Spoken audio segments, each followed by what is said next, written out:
Why are these channel intros always so awkward? I'm Georgia. I love to read, I love to write. I have a dog named Rexa and he's the worst. He's such a beautiful boy, and he's the biggest mama's boy. I'm a sign language interpreter, and so I work from home mostly these days, and I really love my job. I think it's phenomenal.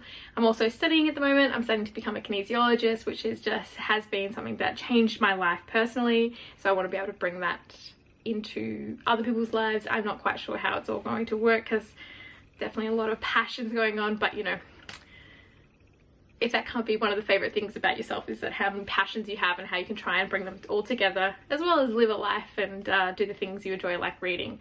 I think that's the important part. I used to run an online secondhand bookshop and I loved it, which means I've had a bit of a run with Bookstagram, and I loved that aspect of it, getting to know other Bookstagrammers, but also just posting what I was reading and engaging with other readers who happen to be reading the same books that I am, or have, and had some comments about it.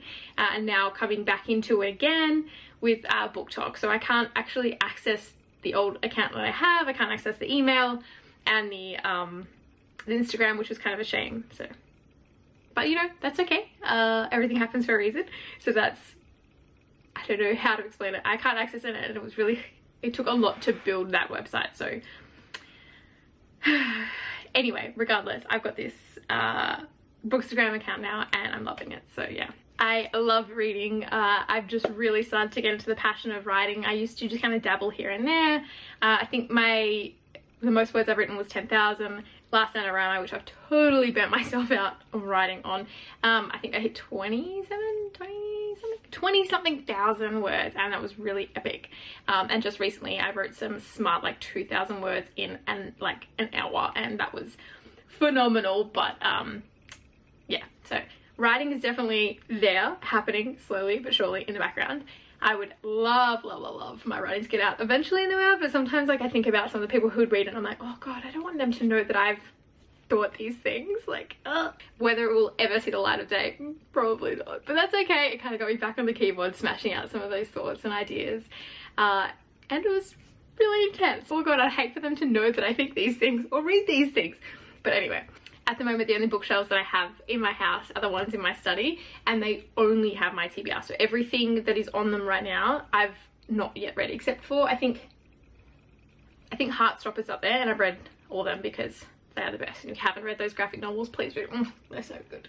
And watch the TV show. Oh, my heart. Anyway, I'm pretty sure everything else on there I have not read, so it's my whole TBR. And then not to mention my TBR that's on my Kindle or my Audible, just in my notes app. I have a lot.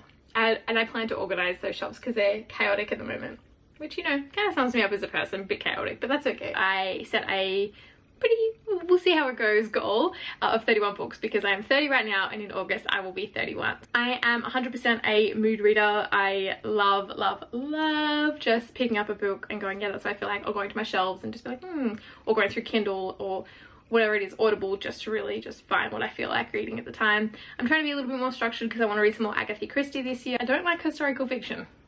That's really not my jam.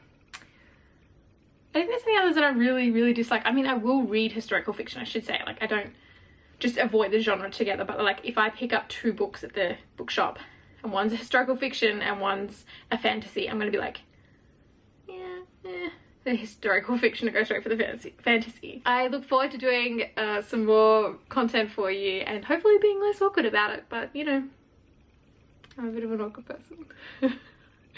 I hope you can share your love of books and writing and just all things bookish, sometimes nerdy. Like, I love games. I love playing my Nintendo Switch. I'm currently playing Disney Dreamlight Valley, haven't been on there for a while. Animal Crossing is another game that I love. Crash Bandicoot. So yeah, all things nerdy. Talk nerdy to me. oh, and board games. Hopefully somewhere in this there is something that I can tie together, because this is really awkward. You know, you watch all these booktubers and stuff like that, and I'm always like, oh, they're so cool, they're so funky, and then I think about how they probably sat there the first time in front of their camera and was like, what the fuck do I say? What do I have to add to the internet? Because that's how I feel right now. What the fuck am I going to add to the BookTube book Instagram, BookTok, all these communities. I'm like, what else do I have to add? Like, I look up to all of these booktubers and all these BookTokers and the bookstagrammers and just the book people, like the authors, everything. Everyone, I'm like, I look up to them and they've all got such beautiful things to say. What the fuck do I add? But 2023 is the year that I'm like, fuck it, just give it a go. You know what, I shouldn't say 2023 is the year that I just say fuck it, let's give it a go, because I kind of just say that all the time and just go fuck it, why not, why not me, why can't I? So, you know, let's see what comes from it. Doesn't really matter. And that's fine. Shake off that weirdness. Why am I so awkward? Okay, last one we're doing this. Nope.